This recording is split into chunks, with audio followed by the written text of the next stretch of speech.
What is going on, guys? Kamon here, and I'm very excited, bro. This is possibly the best ninja build I have ever come up with. So hope you guys do enjoy it. I hope you guys see the vision that I'm putting out for this deck, bro. Because, like, I was testing it a lot, and I'm like, yo, this build is, like, very solid. Now, ninjas nowadays, like, they kind of fell off-ish a little bit because their best matchup was against Cashier, because we would main deck the like Book of Moon. We would have ways to Book of Moon your field and whatnot. But I still think this is a pretty solid rogue deck. Like, if you wanted to go to locals and play this deck, you definitely could. But enough of that. Let me get right into it, yo. I'm hyping it up too much. I'm gonna show you guys the main, extra, and the side. I'm very excited because, like, I have everything that I do need / I would want. So yeah, hope you guys do understand the choices that I am playing and why I'm playing it and the ratio and stuff like that. So starting off with the monsters, obviously the best monster that you want to see in opening all the time is 3 Grandmaster Hanzo. He is literally the best ninja card ever printed. I'm so glad we have him, and I'm so glad he's not a once per turn. You know what I mean? Also, you know, come on, gotta flex the freaking 3 ultis first, Ed. Come on, gotta flex them. I bought these when they were like $10 each, and then they shot up in price. I was just like, let's go. But anyways, yeah, so 3 Grandmaster Hanzo. So if you guys do not know what he does, I will explain it. On normal summon, you can search for a ninjutsu art spell in our trap card and add it to your hand. And on flip and special summon, you can add any ninja monster from your deck to your hand. Now, the reason why he's good, because both effects are not once per turn. So if you summon him multiple times, whether it's normal summon him twice, or special summon him twice, you'll get those effects each and every time. So that's why he's super good. Yeah, you can open up with 4 spell and trap cards, and as long as you see Grandmaster Hanzo, you are good to go, bro. So obviously Hanzo is definitely a 3-up, so play Hanzo at 3. Now for other ninjas, we are playing 3 Mitsu, and we are playing 3 Tabari. These are your best extenders in this deck. So these 2 help out the deck tremendously. Like, so what Mitsu does, if you control a ninja monster or a face down monster, you can special summon her from your hand. Now remember, this card does activate in hand. So if they have like a Gamma, Divine Wrath, or whatever, something that like a Baron negate, this can get negated. I've seen so many like ninja players would just, oh, summon her. Like, no, she has to activate in hand. So keep that in mind. Her other effect, right? If your opponent activates a monster effect, right, and she's on your field, you can flip one of your face down monsters to face up, right? Then if that monster you flipped is a ninja monster, she gets flipped down, and then you negate your opponent's monster effect. Well, she flips up and flips down at the same time, right? And if the monster you flipped up is a ninja monster, the monster effect is negated. So she is your monster negator. She's very good. Play her at 3 always. Now Tabari the Sky Ninja this is how you kind of fix your Tabari is good because you can fix your dead hands, and you can kind of stall. So what Tabari does, if they're in your hand, discard this card from your hand to the graveyard, especially summon 1 ninja monster from your hand. So you can special summon like a ninja Grandmaster Hanzo if you want to get his effect. That's one effect. Other effect on the field, during the main and or battle phase, during your opponent's main or battle phase, you can fuse with ninja monsters on the field. The cool thing about this card, you do not have to use your Tabari at all. You can use 2 ninja monsters in your hand, 1 in the field, 1 in hand. You can use this if you want to, but yeah, you don't got to use the Tabari. It's pretty cool. Other effect, when flip face up or special summon for the rest of the turn, it cannot die by a battle card effect. So Tabari is how you unclog your hand and summon out your ninjas for free. So you want to play Tabari at 3, and also fusing on your opponent's turn is really good to interrupt. That's it for the 3-ups. Now for the 1-ups, we are playing the 1 Green Ninja, the 1 Baku, the Beast Ninja, the 1 Kagero, and the 1 Yugioh, the Gravity Ninja. Yugioh is really good at 1. Do not play Yugioh at 2. Playing Yugioh at 2, I get the like ratio of why you want to play him at 2, but it's like, even if you do draw him, you can literally just use your Tabari to summon him from your hand. And you can always get Tabari from your deck to your hand, and or graveyard to your hand, or banish to your hand. You know what I mean? So it's all about playing very like preservative and whatnot. So what Yugioh does on summon, he flips up to 2 monsters on the field face down, and if he flips your opponent's monsters face down, they cannot be flipped face up at all. So your opponent can't flip them up at all.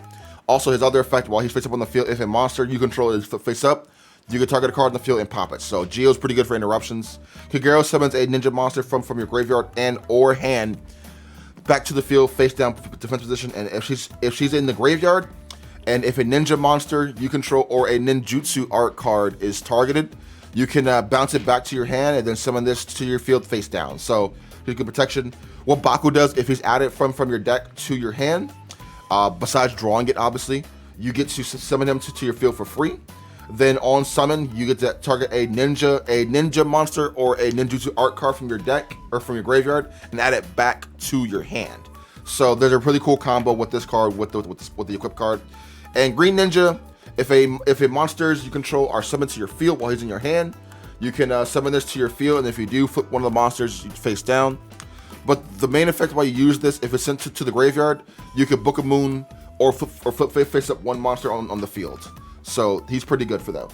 That's it for the ninja monsters. That's it. These are the only ones that these are the best ones that you can play. I don't like Yellow Ninja. I don't think he's really good, and he kind of hurts this deck a lot. And Golden Ninja, no, we're not going to talk about that. Now for the other stuff, we are rocking, bro. 3 Casteria, Fenrir. There's no downside to playing this card in general and playing this card in this deck. There's no real downside, you know what I mean? You just summon him for free. Like, the best combo is special summon Fenrir, normal summon Hanzo effects search, and then if that resolves because they don't have a draw, then you search with Fenrir, you know what I mean? Like, there's no real non-benefit to play Fenrir. He's an Earth, level 7, and he's a Psychic. So, we are main decking a certain card in here, so, like, him being Psychic is really good because, like, you play no other Psychics in this deck regardless, so... yeah, 3 Fenrir. Just super good to have. Good board clear, helps this deck tremendously. Play Fenrir. And for the hand traps, I am only running 3 Droll. I've been seeing a lot of videos, and like, I'm very convinced Droll is the best hand trap in this deck because everyone is running talents and thrust nowadays, you know what I mean? So even if I Droll you and you talents, the most you can do is take a monster on my field and or look at my hand. You know what I mean? And 9 times out of 10, I'm gonna lose dice roll because I always lose dice roll. You're gonna go first. You're gonna search, and then I'm gonna draw, and then you're gonna talents, right? You can take a card out of my hand, but like that's it. You can't draw a card, and it's just better if you have thrust because you can only set a card. You know what I mean? I just think Droll is the best hand trap in this format, so why not play it in here? Plus, it's a good side out card if you face against, like, I don't know, like Unchained or whatever, you know what I mean? As if for the monsters, very, very, very solid. Just ninjas, plus Fenrir, plus Droll. That's it, man. Very solid. Spell cards, obviously 3 Pot of Prosperity. No need to really explain this. This card is the best card in the deck. You don't really go to your extra deck too often.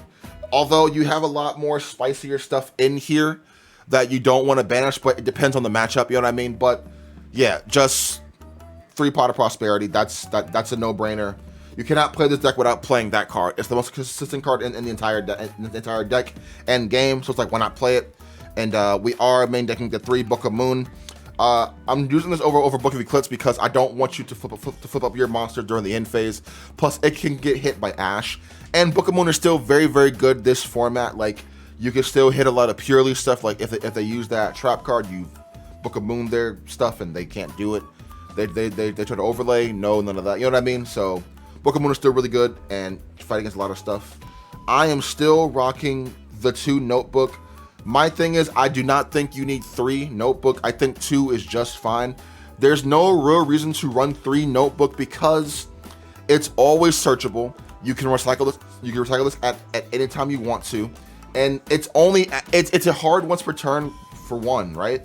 And 2, let's say you open up 2 of these with like no starters, and your opponent doesn't have, you know what I mean? Like, I just think 2 is just fine because, like, I don't want to just open up with this and my opponent doesn't have anything, you know what I mean?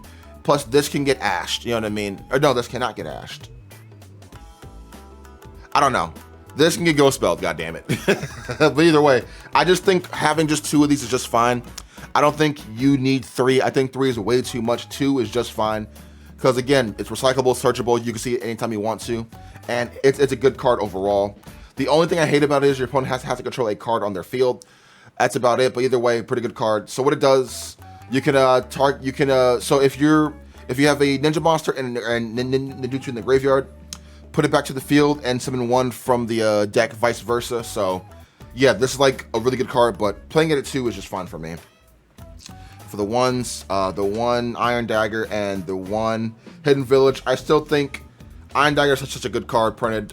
It gets rid of cards on the field for you and just recycles super good.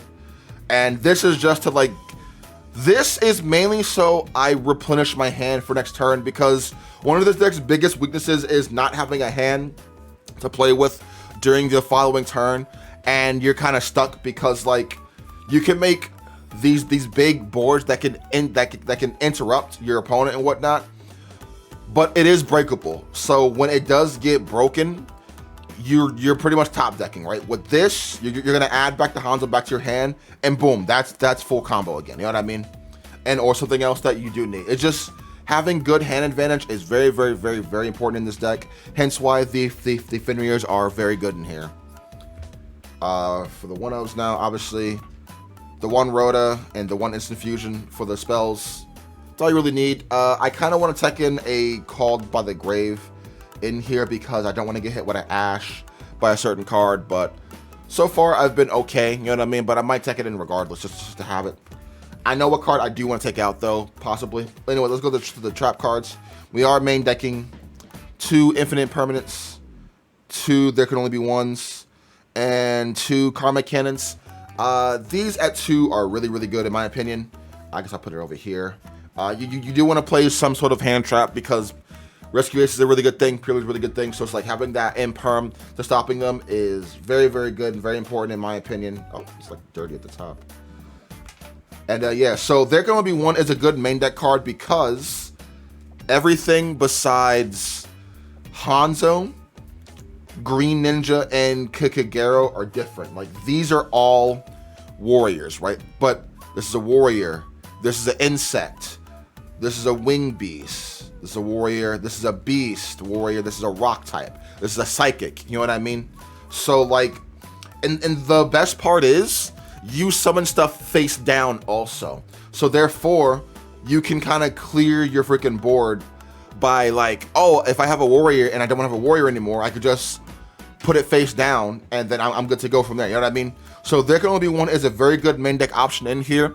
I used to side it, but maining it is actually very good because like you want to hit a lot of stuff in this meta, and there's a lot of stuff to hit in this meta. Like, oh my god, bro, like the freaking Brandon Chimera deck, bro, they lose to this card because when they summon out their freaking Baphomet, the Chimera, I think that's a beast, whatever. Yeah, it's super good. So these 3 are really good. And then obviously Karmic Cannon can get rid of a lot of stuff, and this actually outs the Noir, so you do have a card to actually do that, and all the boss monsters. So yeah, it's a good Book of Moon card also. For the ninjas, I am running 2 Dancing Leaves and the 1 Duplication. Now Dancing Leaves, contrary to belief, I think you can run this card at 1 because it's for one, you can always see it no matter what. It's recyclable and it can bounce itself back, brother. You know what I mean? Playing it at 2, I feel like is a comfort pick, but there are many times where I don't want to open up with just 2 of these because like it's a hard once per turn regardless. Because like there was times where like I would have 2 of these and I'm just like, well, I can only use 1 anyways. You know what I mean? So I'm low key and thinking about playing this at 1 and taking out the other one for the imperm, or not the imperm, the Called by the freaking Grave, because I do not think you need to play this card at 2. I get it. This card is very powerful and it's a very good like extender. But the fact that you can just bounce it back, like let's say I set this card, right? And then I pass turn and my opponent goes draw phase Comet Cyclone, right? The face down card, I can literally go activate and then chain effect bounce back to hand, you know what I mean? So it's like you can always recycle this card. And the best part is you can get it back with, like, let's say it's in the graveyard, right? Baku can get it back, and obviously your Hidden Village can get it back, and your Notebook can also get it back. So you have ways to get it back to your hand and or field.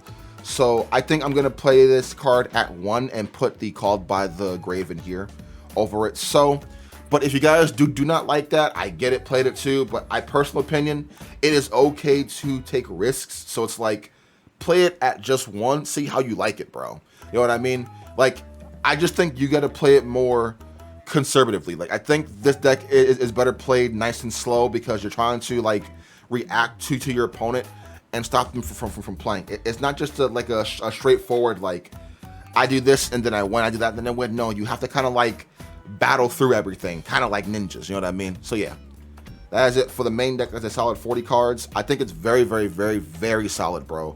The Fingers help out this deck so much, and the draws in here are really good. So let's go to the extra deck. Extra deck is pretty cool, man. So we're gonna start off with the only XQs that we do play. The one Abyss Dweller, because, you know, a lot of like branded, a lot of Chimera, etc. Purely all that stuff. Like Dweller is very, very good this format. Oh, Tier Element is back also. So yeah, just Dweller is really good. And the one, what's his name? Sky Crisis. Yeah, just these are the only XQs I do play. Explanatory. There are times where like you don't summon out your fusions, so you want to summon this out instead. And it's funny because like this does not hurt your fusions like whatsoever, so it's still pretty good in my opinion. So yeah, just these two exceeds, nothing more, nothing less. The links, the one IP Masquerena, the one SP Little Knight obviously, and the one Sizo for the link 2s. For the link 3s, we are running the one Unicorn. That's it for the link 2s and 3s. Obviously, IP, you can either go into SP Little Knight and or Unicorn during your opponent's turn. So like having these two options are pretty good. And Sizo is just Sizo. I've always played Sizo at 1 anyways. Even when Castira was around, I played it at 1. Now that Castira is not a thing anymore, you do not have to fear your extra deck getting looked at and like ripped apart. Besides maybe Galaxy has, but even then it's like, you know how to fight that deck, you know what I mean? And SP Little Knight is such a good card, man. You end this off with SP Little Knight plus Mazen, you're good to go, man. And yeah, that's it for the link 2s and 3s. For the 4s, we are running the one Boar Sword and the one Avermax. This could come out for Underworld Goddess, in my opinion. I might put Goddess over Avermax, but Boar Sword is in here for the literal OTK. That's why you still play it in here. But yeah, Avermax can definitely come out for the Underworld Goddess. I might actually change that now, believe it or not, because like I feel like it's just way better to like deal with like other stuff on the field. And since we are running the IP, like that can happen with that. That's it for the links. Now for the fusions, you already know 3 Yagamaru, 3 Mazen, and the one Great Insect. We all know what these do, but yeah, summon this with your Mitsu. All your ninjas can attack directly. He can't be targeted for attacks. If it's a face-down monster and your opponent uses a card effect, summon a ninja from the deck to the field, on summon banish a card in the field. You know what I mean? Like, super good. And yeah, you play these 6 because you go through them a lot, and your Pot of Prosperity, you're probably gonna banish like 2, and like, I don't know, like this, and like, I don't know, Unicorn, you know what I mean? All depends, but yeah. Now, let's go into the side deck. I think the side deck is very, very, very, very, very solid, bro. I think it's super good. Let's get right into it. So, 3 DD Crow, because like I said, hitting Graveyard is really good this format again, and Tier Element's a thing. So like, DD Crow, not a once per turn, just banish whatever it is you need to do.